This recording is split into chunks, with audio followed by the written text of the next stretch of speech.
Você pergunta e eu respondo. Eu tô aqui mais um dia para responder 5 dúvidas de vocês que me mandaram no Instagram. 5 perguntas quentes, diga-se de passagem, algumas polêmicas até. Vou responder para vocês nesse vídeo, mas antes dá uma olhada na descrição que a gente deixou outro e-book para vocês, especial para aprender sobre fundos imobiliários, totalmente gratuito, só pegar no primeiro link da descrição. Vamos lá, primeira pergunta, já começando derrubando porta, derrubando tudo aqui. CDB pagando 14,7% ao ano. Vale a pena continuar em fundos imobiliários? Então, eu acredito que eu já respondi uma pergunta similar a essa em outro vídeo, mas vamos aprofundar um pouco mais aqui. Quando a gente fala de CDB, a gente está falando de renda fixa. Então é 14,7% ao ano fixo. Tem que descontar imposto de renda. Tem que descontar até uma coisa que muita gente acaba esquecendo, que é o seguinte: quando a gente investe em renda variável, as coisas são variáveis, certo? Então a gente consegue aproveitar oportunidades nesse cenário variável para a gente potencializar os nossos resultados. Uma outra coisa também é, a gente faz a comparação normalmente com o fundo imobiliário pensando só em rendimento. Então a gente vai 14,7% ao ano do CDB versus um fundo de tijolo que está pagando 9% ao ano. Então beleza, essa comparação direta, nominalmente falando, o CDB está pagando muito mais, mas a gente tem que descontar o imposto, tem que descontar várias coisas. E você tem que lembrar também que o retorno de um fundo imobiliário também pode vir de outras formas. Ele pode vir com valorização, pode fazer parte da sua estratégia. O crescimento de um fundo imobiliário pode aumentar os rendimentos ao longo do tempo.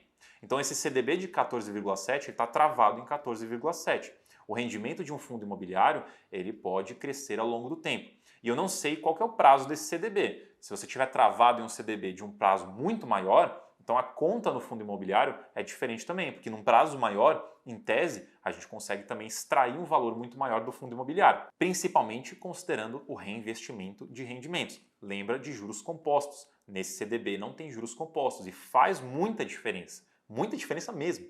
Então assim, vamos lá. CDB 14,7% ao ano ou continuar em fundos imobiliários?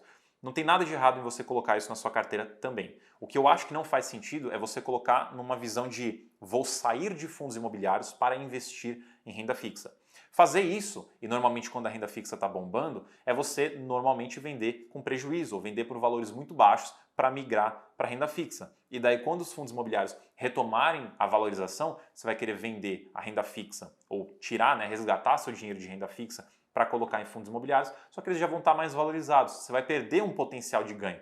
Então, são cenários, são investimentos muito diferentes. Essa comparação para mim não faz sentido. Não vale a pena você cair nessa de fazer um ou outro. Se você quiser colocar o CDB na sua carteira, maravilha, beleza. Você pode fazer isso como uma diversificação, como sua estratégia. Agora, crucificar fundos imobiliários, sair do investimento para investir em renda fixa, não me parece uma estratégia muito interessante. A menos que de fato você tenha outros motivos para não querer estar em fundos imobiliários. Aí tudo bem, mas fazer essa comparação e querer sair por esse motivo de rentabilidade de um CDB específico, não vejo como algo interessante. E outra coisa, CDB uma hora vai acabar. Uma hora você vai ter esse dinheiro de volta, você vai ter que reaplicar. Qual vai ser a taxa que você vai reaplicar?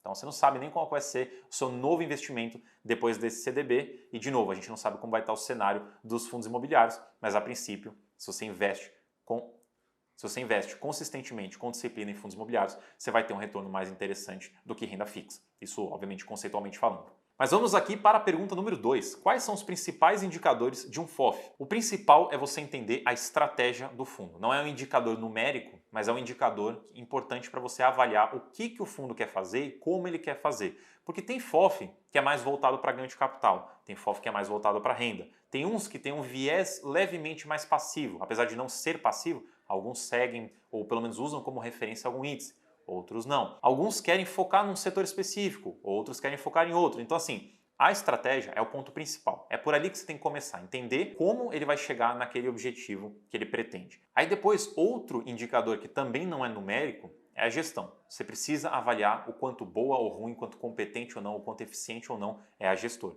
Porque no FOF o trabalho é muito dinâmico para fazer as alocações, para comprar e vender cotas, é muito mais dinâmico. Então você precisa de uma equipe muito bem alinhada, com uma boa estratégia para conseguir te entregar um bom resultado em um FOF. Então, na minha visão, esses são os dois principais indicadores, apesar de não serem numéricos.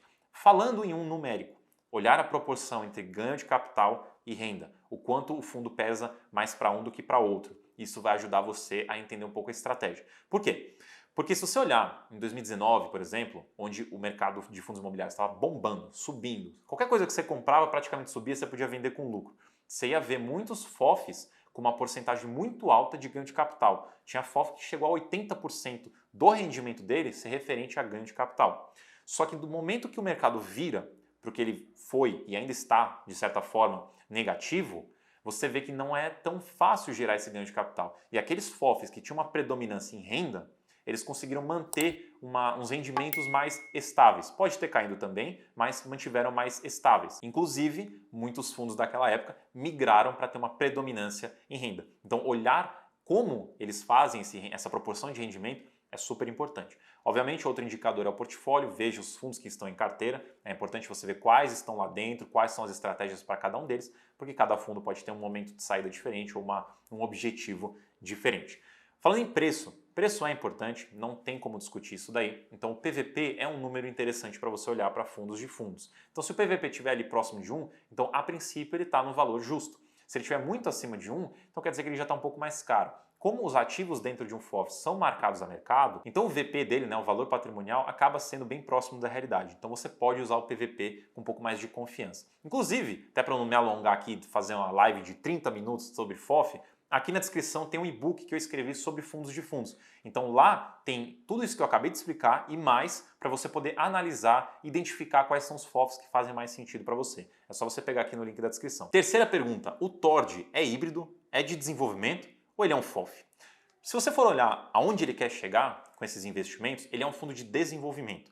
Só que ele faz isso de diversas formas. Ele tem investimento em CRIs, mas todos são de desenvolvimento. Ele tem investimento em FIIs, todos são de desenvolvimento. Ele tem equity também, que é o desenvolvimento direto, é a sociedade e a participação lá no empreendimento. Então, ele de certa forma é de desenvolvimento, mas ele faz isso de uma forma híbrida.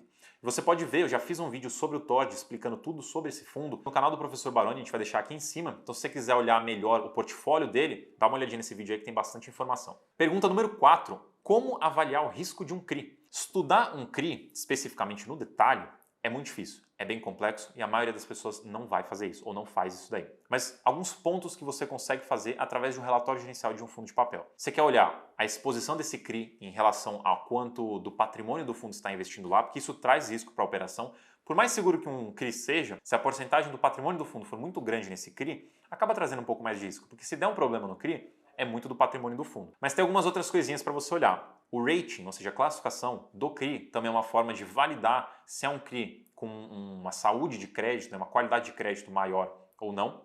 Você pode olhar o setor, que existem setores mais arriscados que outros, então se você está no setor mais corporativo, alguma coisa ali com uma empresa grande por trás, é em tese mais seguro do que algo de construção de multipropriedade, loteamento ou em outros empreendimentos desse tipo. Outra coisa importantíssima de você olhar é o índice de correção e a taxa. Então o índice de correção, normalmente hoje em dia vai ser IPCA ou CDI, o IGPM reduziu bastante depois que ele começou a ficar em níveis muito altos, então IPCA e CDI são os maiores hoje. É importante você entender isso porque ele vai ditar como que vai ser o rendimento do fundo, né? Quando ele vai subir um pouco, talvez descer um pouco, está muito atrelado a um índice. E também a taxa. Quanto maior a taxa, mais rentável cria a princípio. Só que isso causa também uma dificuldade maior para o devedor caso a dívida comece a ser corrigida para cima. Então imagina, você tem lá, ó, a gente já teve IGPM mais 20, por exemplo, lá atrás. E o IGPM foi subindo, a dívida vai sendo corrigida para cima. Pensa para um devedor pagar isso, fica mais difícil.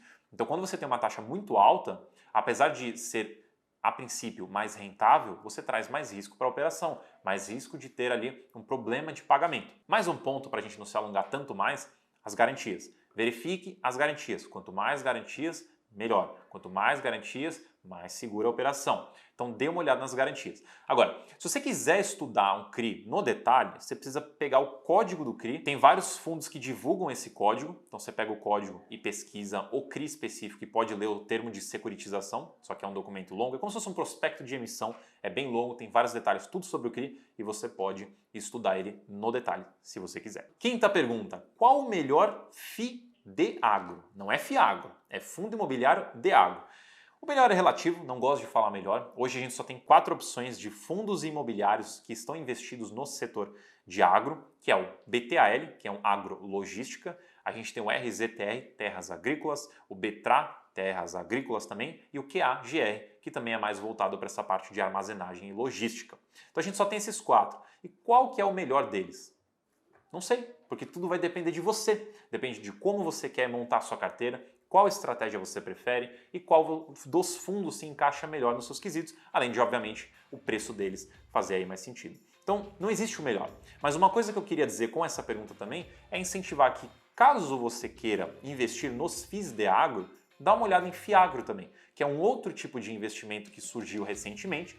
Eles seguem mais ou menos a mesma estrutura de um fundo imobiliário, mas eles são produtos voltados especificamente para o agronegócio. A gente tem aí cerca de 19 FIAGROS já lançados, de várias gestoras já conhecidas, e você pode olhar como funciona um FIAGRO também, para fazer a sua comparação entre FIIs de agro, FIAGROS, ver o que faz mais sentido. Só um detalhe que os FIAGROS hoje em dia são todos o que a gente chamaria de FIIs de papel. Eles investem em CRAs, que seriam os irmãos dos CRIs do agronegócio. E essa foi a 5ª pergunta. Espero que eu tenha respondido de fato as dúvidas de vocês. Qualquer coisa vocês sempre podem deixar aqui nos comentários aqui embaixo ou me seguir no Instagram para mandar mais perguntas. E se você curtiu o vídeo, não se esquece de se inscrever no canal, deixa o seu like e a gente se vê no próximo vídeo.